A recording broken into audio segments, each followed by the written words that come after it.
जय हिंद and welcome back to the channel. आप लोगों का फिर से एक नए वीडियो में स्वागत है। आप लोग जितने भी विद्यार्थी हैं, क्लास 10th के जितने भी धुरंधर हैं, स्टूडेंट्स हैं, जिनका कल एग्ज़ाम है, यानी कि 17 को जिनका जिनका एग्ज़ाम है, आप लोग ये वीडियो अवश्य देखकर एक बार जाइएगा। ये वीडियो इतना किफ़ायती है, आप इसके बारे में कल्पना भी नहीं कर सकते हैं। हम लोग ना देर करते हुए आप लोगों के लिए बेहतरीन 100 क्वेश्चन लाए हैं। आप लोग बस रिवीजन के दृष्टिकोण से सेंटर पे जा रहे हैं, देख लीजिए, आराम से देख लीजिए, उसके बाद ही एग्ज़ाम देने जाना है, ठीक है? चलिए शुरू करते हैं आज का फर्स्ट क्वेश्चन से। फर्स्ट क्वेश्चन है, चिमटा देकर अमीना के मन में कैसा भाव जगा? मैं कहना चाह रहा हूँ, ये जो क्वेश्चन है मोस्ट सिलेक्टेड क्वेश्चन है, आप ही लोग के लिए डाला गया है, ठीक है? देखकर नहीं जाना है। तो ये क्या है, क्वेश्चन क्या कह रहा है? चिमटा देकर अमीना, अमीना जो हामिद की अम्मा थी, उसके मन में कैसा भाव जगा? तो चिमटा जो लाया था, उसे देखकर स्नेह के अतिरिक्त से मन गदगद हो गया, यानी कि स्नेह का भाव जगा। क्या है? स्नेह का भाव जगा, प्यार का भाव जगा। पर्वतों को काटकर सड़कें बना देते हैं वे किस कविता की पंक्ति है? पर्वतों को काटकर सड़कें बना देते हैं वे किस कविता की पंक्ति है? ये जो पंक्ति है करमवीर की पंक्ति है, करमवीर कविता की पंक्ति है। बाल गोविंद भगत हर वर्ष कहाँ जाते थे? बाल गोविंद भगत हर वर्ष जो है गंगा स्नान करने जाते थे। कहाँ जाते थे? गंगा स्नान करने जाते थे। गांव के ईदगाह कितनी कोस दूर थी? गांव से जो ईदगाह थी कितनी कोस दूर थी? तो गांव से जो ईदगाह थी 3 कोस दूर थी। कितना कोस? 3 कोस दूर थी। कभी सैकड़ों मरुभूमि में क्या बहा देने की बात कहता है? कभी सैकड़ों मरुभूमि में क्या बहा देने की बात करता है? तो सैकड़ों मरुभूमि में नदियाँ बहा देने की बात करती है।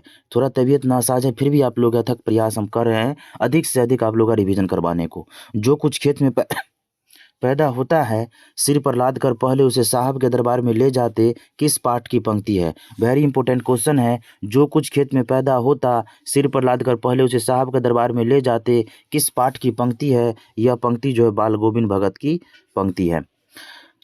चारों ओर जंगल और पहाड़ के बीच में प्रकृति की लीला स्थली किनके बारे में कहा गया है? हुंडरू का जलप्रपात के बारे में कहा गया है। लेकिन याद रखिएगा, हुंडरू का जलप्रपात जो है वह स्वर्णरेखा नदी पर है।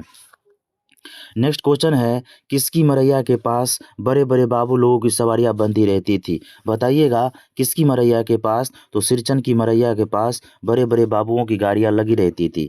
बच्चे की दुआ कविता किसकी रचना है? बच्चे की दुआ जो है मोहम्मद इकबाल की रचना है। किनकी रचना है? मोहम्मद इकबाल की रचना है।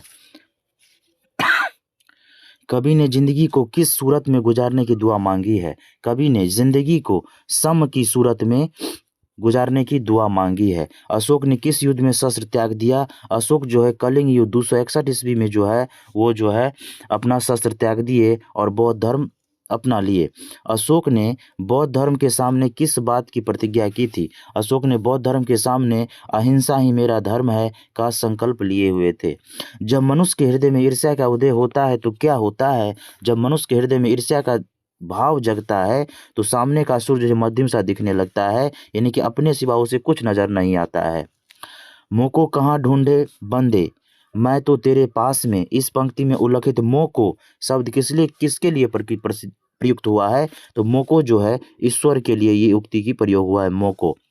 याद कीजिएगा, यही सब क्वेश्चन जो है आप लोग छोड़ के आते हैं। बस आप लोग माइंड कंसंट्रेशन के साथ बस देख कर जाइए। आप लोग का गारंटी देते हैं बेहतर आप लोग रिवाइज किए हैं। और याद रखिएगा, हमेशा आपसे बेहतर कोई नहीं है। बेहतर तैयारी कोई किसी को है तो वो आपका है, ठीक है? एग्जाम हॉल में अच्छे से एग्जाम देना है, इधर उधर नहीं देखना है, नीचे ऊपर अच्छे से चेक कर लेना है, कोई पेज उज तो नहीं फेंका हुआ है। ये सब देख के आराम से एग्जाम देना है। भारत की अस्मिता का अभेद कवच किसे कहा जाता है? भारत की अस्मिता का अभेद कवच विक्रमशिला विश्वविद्यालय को कहा जाता है। चलिए नेक्स्ट क्वेश्चन देखते हैं। विक्रमशिला विश्वविद्यालय के प्रथम कुलपति कौन थे? विक्रमशिला विश्वविद्यालय के प्रथम कुलपति हरिभद्र जी थे। कौन थे? हरिभद्र थे। दीदी की डायरी किसके द्वारा लिखी गई? दीदी की डायरी जो है संकलित है, और संकलित है ये किन्हीं के द्वारा लिखा गया नहीं, ये संकलित है और ये इंडिकेशन दिया गया है। स्कूल जाने के लिए घर से निकली तब कौन छीका? जब स्कूल जाने के लिए घर से निकली तो कौन छीका? बताइएगा, रिक्शा वाला। कौन? रिक्शा वाला। पीपल कविता किससे हमारा आत्मीय परिचय कराता है? पीपल कविता किससे हमारा आत्मीय परिचय कराता है? तो वृक्ष के स्वरूप से। दीनबंधु निराला बराबर किसे लगते हैं? दीनबंधु निराला बराबर जो है, याद रखिएगा, दिनों को लिखते हैं या लगते हैं। मेरे पैर जलते हैं चप्पल ला दो काका, किसने कहा? मेरे पैर जलते हैं चप्पल ला दो काका, यह खेमा ने कहा। अपने पैरों पर पानी गिराने से खेमा को तसल्ली क्यों मिलती है? धूप अधिक थी इसीलिए, क्योंकि नंगे पैरों में जलन हो रही थी, जिससे पानी डालने से आराम महसूस हो रहा था। नेक्स्ट क्वेश्चन देते हैं, गुड़िया के पिता पेशे से क्या था? गुड़िया को पिता जो थे वह पेशे से एक ड्राइवर थे। पेशे से ड्राइवर थे गुड़िया के पिता। जैनम खानम को कराटे में क्या प्राप्त है? जैनम खानम को कराटे में ब्लू बेल्ट प्राप्त है। ये जितने भी बेल्ट हैं आप लोग देख रहे हैं, ये कराटे में दिया जाता है। जननायक कर्पूरी ठाकुर ने कॉलेज का त्याग कब किया? जननायक कर्पूरी ठाकुर ने अगस्त क्रांति के दौरान ये जो है कॉलेज के त्याग किए हुए थे। उज्ज्वल शब्द का संधि विच्छेद, उज्ज्वल शब्द का संधि विच्छेद होता है उत्ज्वल। याद रखिएगा, हिंदी व्याकरण अहम रोल अदा करता है मैथिली में और हिंदी में, इसीलिए अच्छे से देख कर ही जाइएगा। मैंने एक ही वीडियो में पूरा हिंदी व्याकरण खत्म कर दिया है, इसीलिए आप लोग उसे देख कर ही जाइएगा। ठौ का उच्चारण स्थान क्या है? ठौ का उच्चारण स्थान है मूर्धा। मूर्धा को जो उच्चारण स्थान होता है वह ठ वर्ण जितने भी है मूर्धा से बोले जाते हैं। दो वर्णों के मेल से होने वाले विकार को क्या कहते हैं? दो वर्णों के मेल से होने वाले विकार को संधि कहते हैं। संधि कितने प्रकार के होते हैं कमेंट में बताइएगा।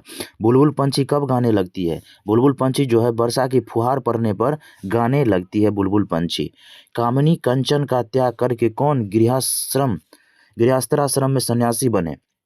याद रखिएगा, कामिनी कंचन का त्याग करके जो है सूर्यकांत त्रिपाठी निराला जी जो है वो सन्यासी बने। दीनबंधु निराला के लेखक कौन है? दीनबंधु निराला के लेखक हैं आचार्य श्री पूजन सहाय। कौन है? आचार्य श्री पूजन सहाय। नेक्स्ट क्वेश्चन आइए हम लोग देखते हैं, झरना के एक ओर का जंगल रांची में है, एक ओर का जंगल कहाँ है? तो एक ओर का जंगल जो है हजारीबाग में पड़ता है। नेक्स्ट क्वेश्चन है, हुंडरू के झरना की ऊंचाई कितनी है? हुंडरू के झरना की ऊंचाई 243 फुट है। हुंडरू का जलप्रपात जो है स्वर्णरेखा नदी पर है, याद रखिएगा 243 फुट। धीरज सांस ने लेहू दुख सुख साही ही न भूल, किस कविता की पंक्ति है? धीरज सांस ने लेहू दुख सुख साही नहीं न भूल, किस कविता की पंक्ति है? बिहारी के दोहे से ली गई है। नेक्स्ट क्वेश्चन है, किसकी विदाई होने वाली थी? क्वेश्चन के अनुसार जो है किनकी विदाई होने वाली थी? तो लेखक के छोटी बहन की। पहले ऐसा जानती कि मोहर छाप वाली धोती देने से ही अच्छी चीज बनती है, तो भैया को खबर भेज देती है, किसने कहा? यह कथन जो है मजली भाभी की है। किनकी है? मजली भाभी की है। सुदामा चरित्र कविता किसकी रचना है? सुदामा चरित्र रचना जो है नरोत्तम दास की रचना है। नेपोलियन किससे स्पर्धा करता था? नेपोलियन जो है हरक्यूलस से जो है उनका स्पर्धा होता रहता था, प्रतिद्वंदी था। मात्रा के जैसे स्वर के कितने प्रकार होते हैं? वेरी इंपॉर्टेंट क्वेश्चन है। 2 प्रकार होते हैं। इनमें शुद्ध कौन है? कौन है जो सही रूप से लिखा गया है? ज्येष्ठ जो है सही रूप से लिखा गया है। नक्षत्र गलत है, तरित गलत है, निवृत्ति गलत है। जुलाई शब्द कौन सा संज्ञा है? याद कीजिएगा, जुलाई जो है वो व्यक्तिवाचक संज्ञा के अंतर्गत आता है।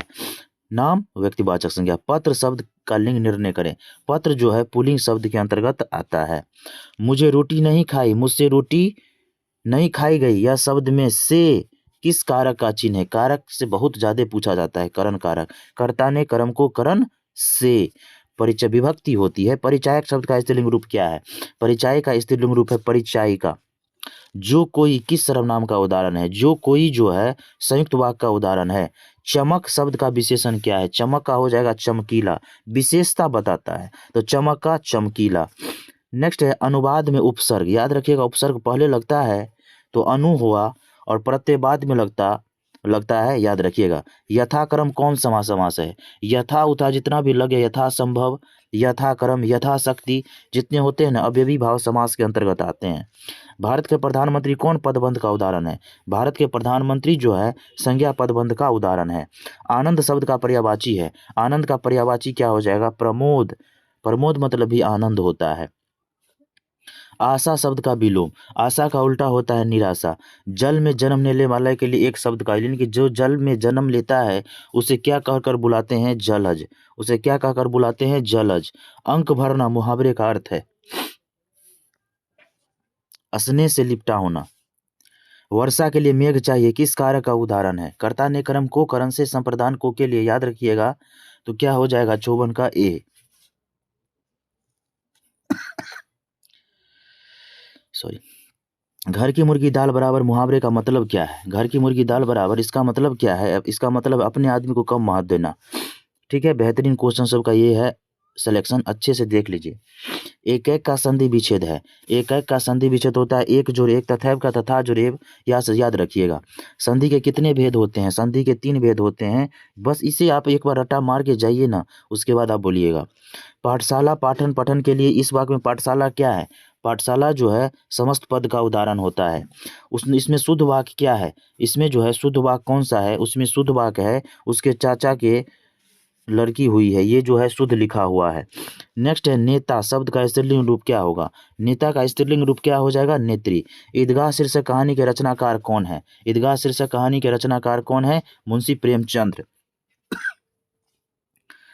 आइए, नमाज खत्म होने के बाद लोग क्या कर रहे थे? नमाज खत्म होने के बाद लोग जो है आपस में गले मिल रहे थे। बाल गोविंद भगत शीर्षक पाठ में बाल गोविंद भगत की संगीत साधना का चरम उत्कर्ष किस दिन देखा गया? ये जो चरम उत्कर्ष किस दिन देखा गया? तो उस दिन देखा गया जिस दिन उसका बेटा का देहांत हुआ था, यानी कि मरा हुआ था। हुंडरू का जलप्रपात यात्रा वृत्तांत किसने लिखा? हुंडरू का जलप्रपात यात्रा वृत्तांत कामता प्रसाद सिंह कामजी के द्वारा रचित है। ठेस शीर्षक कहानी में कौन दौड़ते हुए प्लेटफॉर्म पर आया? तो ये कौन दौड़ते हुए प्लेटफॉर्म पर आया? श्रीचंद। अशोक का शस्त्र त्याग शीर्षक पाठ में मगध के सैनिकों के शिविर कहाँ लगे हुए थे? तो मगध के सैनिकों के शिविर जो है मैदान में लगे हुए थे। चिकित्सा का चक्कर शीर्षक पाठ में डॉक्टर ने दांत बनवाने के लिए कितने रुपये लिए? डॉक्टर ने दांत बनवाने के लिए कितने रुपये लिए? 150 रुपये लिए थे। प्रत्येक दांत में बताइएगा आप कितना रुपया लिए हुए थे। जननायक कर्पूरी ठाकुर शीर्षक पाठ में कर्पूरी ठाकुर कब से कब तक लगातार विधानसभा के सदस्य निर्वाचित हुए? कर्पूरी ठाकुर जी जो है 1952 से 88 तक लगातार रहे थे विधानसभा के सदस्य। खेमा शीर्षक पाठ में तुझे तेरे सेठ कितने रुपये देते हैं किसने पूछा? तुझे तेरे सेठ कितने रुपये देते हैं लेखक के द्वारा पूछा गया। दीनबंधु निराला शीर्षक पाठ में सूर्यकांत त्रिपाठी निराला अपने मित्रों के लिए क्या थे?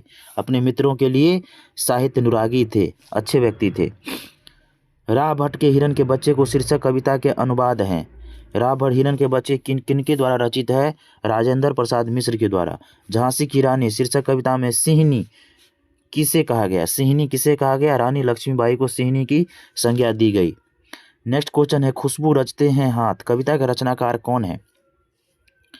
खुशबू रचते हैं हाथ कविता के रचनाकार कौन है?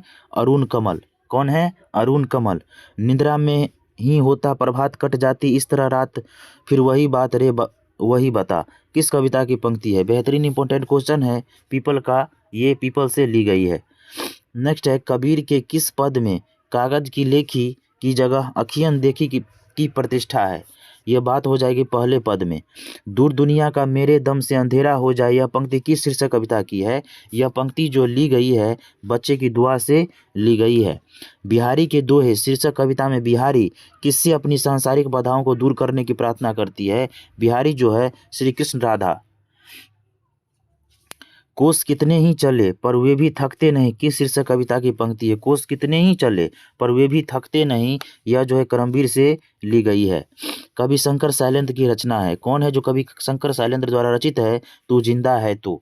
कौन है? तू जिंदा है तू। अपनी गरीबी दूर करने के लिए सुदामा जी किसके पास गए? अपनी गरीबी दूर करने के लिए सुदामा जी भगवान श्री कृष्ण के पास गए। टॉ का उच्चारण स्थान बताइए जल्दी से। टॉ का उच्चारण स्थान है मूर्धा। जितने भी टॉ वर्ग है मूर्धा के अंतर्गत आते हैं। सरोवर शब्द का संधि विच्छेद क्या है? सरोवर का संधि विच्छेद है सरह जोरवर विसर्ग संधि। उस मूल ध्वनि को क्या कहते हैं जिसके खंड न हो?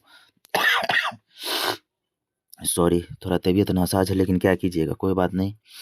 वर्ण कहते हैं।